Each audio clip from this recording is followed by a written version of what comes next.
Picture चालू करो बे। चलो भाई देखो अब मैं क्या करता हूँ। राजीव बजाज को समझाइए, राजीव बजाज को समझाइए। आप जो कह रहे हैं कि हमारा इलेक्ट्रिक व्हीकल का जो पूरा खेल है चौपट हो गया। कोट कर रहा हूँ। राजीव बजाज को समझाइए। आलोक जी को भी बोलने दीजिए थोड़ा। हाँ, वो आपने काफी मोर्चा संभाल रखा था अभी तक आशुतोष जी ने। आलोक जी आ गए हैं, अब वो अपना विषय रुक, तेरे को बताते तेरी माँ की। देखिए मुझे लगता है मोर्चा तो देश के प्रधानमंत्री को संभालना चाहिए था, लेकिन दुर्भाग्य है कि वो मोर्चे से बिल्कुल अर्थव्यवस्था के भाग के खड़े हो गए। शायद एंटायर पॉलिटिकल साइंस में यही पढ़ा होगा उन्होंने। अभी मजा आएगा ना भिड़ो। विदेश नीति का कचुम्बर निकाल दिया और यहाँ पर बीजेपी के प्रवक्ता इतिहास में जी रहे हैं अभी तक। वो 50% का टैरिफ लगाकर थप्पड़ मार रहा है हमारी अर्थव्यवस्था के मुंह पर। वो कह रहा है हमने सीज फायर कराया, उसका नाम लेने से डर रहे हैं लोग। अभी स्किल डेवलपमेंट। अरे भाई 500 कंपनियों का स्किल डेवलपमेंट करने की बात हुई थी, वो 500 कंपनी आइडेंटिफाई नहीं हुई आपसे 2 साल में। स्किल डेवलपमेंट की बात करते हैं आप। इतना छोटा पहले कभी नहीं हुआ होगा। जीडीपी में कहा था कि 25% होगा, 2013 में 17% था, वो घटकर 16% पर आ गया। ऊंचा चिल्लाने से स्टूडियो में अर्थव्यवस्था सुधरती हो तो सभी ना सुधार लें। अगर गले पड़ने से विदेश नीति चलती हो जबरदस्ती हाथ मिलाकर, तो सभी ना विदेश नीति चला लें। दुर्भाग्य यह है कि विदेश नीति का वह नहीं पता जिन लोगों को अपने यहां पर एमएसएमई का भट्टा बैठा दिया। विदेश नीति जब अंबानी नीति और अडानी नीति हो जाए तो स्वाभाविक है कि यही दिन देखने पड़ेंगे। अरे बाप रे, ये तो धोती खोल रहा है। इंदिरा जी के समय में ये होता था, नेहरू जी के समय में। अरे भाई अब तो मोदी जी का युग है। हाउडी ट्रंप और नमस्ते मोदी का युग है।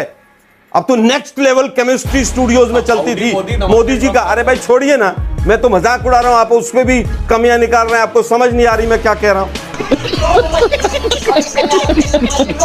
दुर्भाग्य यह है कि 1 करोड़ रोजगार हमारे छीनने के कगार पर खड़े हुए और ये लोग यहाँ पर इंदिरा जी ने ऐसा किया और पंडित नेहरू ने ऐसा किया। ये आरएसएस। अरे रुकिए ना भाई, आपके बीच में नहीं बोला मैं एक बार। अरे भैया, आपने सबसे ज्यादा टाइम खा लिया। शांत रहिए आप, शांत रहिए, शांत रहिए आप। इनको बुलवा लीजिए, फिर हम चुप हो जाते हैं। हम चुप हो जाते हैं, बुलवाइए। चलिए हम चुप हैं। पूरी कीजिए अपनी बात। देखिए दुर्भाग्य ये है कि इतिहास में जीते रहिए, हिंदू मुसलमान करते रहिए। आप वहां पर इवेंट मैनेजमेंट। अरे भाई 11 साल से मोदी जी क्या कर रहे हैं आप? 11 साल से आप कर क्या रहे थे? 80-20 पर वोट दे दो, अडानी पर मत बात करो, इलेक्शन कमीशन पर बात मत करो, केवल 6% जो तमाम चीजें उन पर बात कर लो। मुझे लगता है कि जिस तरह से देश की अर्थव्यवस्था का भट्टा बैठाया है वो उसका रिजल्ट अब प्रतिफल मिलने आ रहा है। आज मोदी जी कह रहे हैं साहब मुझे जो कीमत चुकानी होगी। आप कीमत चुकाना चाहते हैं तो झोला उठाइए और चल दीजिए। लवणे न भूजा। सही पकड़े हैं। थोड़ी मर्यादा रखिए। आप प्रधानमंत्री पद से इस्तीफा दे दीजिए, आपके बस की नहीं। लोगों के रॉ मटेरियल फैक्ट्री में पड़े हुए हैं और यहां पर ऊंची ऊंची आवाज में बात की जा रही है। लोग कह रहे हैं कि मेरा कपड़ा कटा हुआ है डिजाइन पे और मैं कैसे इसका 1 ट्रक माल कल ही मंगवाया और उसके बाद यह हालत है।